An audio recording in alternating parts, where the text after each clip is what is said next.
देवेंद्र प्रसाद दल वीडियो धर्मशाला आज honourable collector madam निर्देश क्रमे आम ब्लॉक स्तर जो मिलित जनसुनवाई थिला ताको आम पंचायत स्तर करुँ सुंदर जीपे आज होची बर्तमान 33 रु अधिक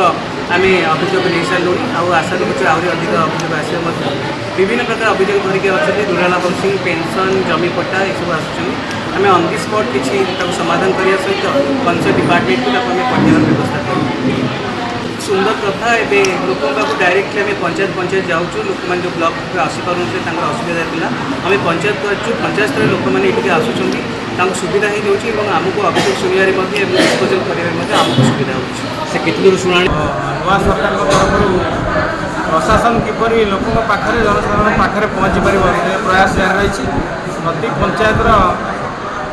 सोमवार दिन प्रति पंचायत ब्लॉक स्तरीय जन अभियोग शुणाणी हम बोली मुख्यमंत्री निर्देश में कार्यकारी होती समस्त प्रशासन अधिकारी मैंने आसी पंचायत स्तर में पहुँचे जनसाधारण अभियोग डायरेक्ट नहीं समस्या समाधान ये जहाँ हो पार जहाँ न प्रशासन द्वारा समाधान करने निष्पत्ति नहीं। प्रशांत कुमार दास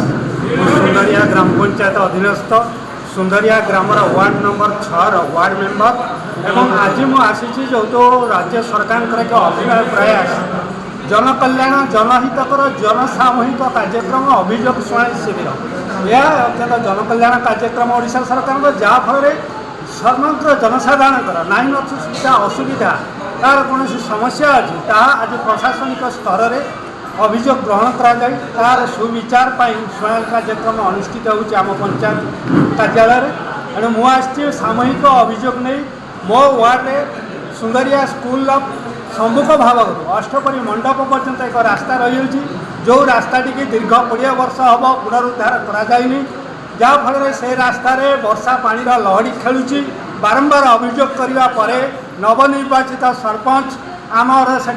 निर्वाचन पूर्व आमको प्रतिश्रुति देते जे 3 लाख टंका आसी कार्य हाँपाई किंतु अद्यावधि सरकार हेबार 3 मास बीतीगला ए पर्यंत उक्त रास्तार पुनरुद्धार हो पारि ए विषय आम निकटर पंचायत कार्यनिर्वाही अधिकारी नवीन पैड़ा को जोगाजोग करूँ से कहले ठीक अच्छी ये कार्य पेंडिंग अच्छी नुआ सरकार तेणु नुआ सरकार कार्यादेश मिले आम ए कार्यर पुनरुद्धार करूँ से अभियोग नहीं आज आम वीडियो को देखा करूँ लिखित भाव में अभियोग कर आशा करूँ निश्चित सफल हम।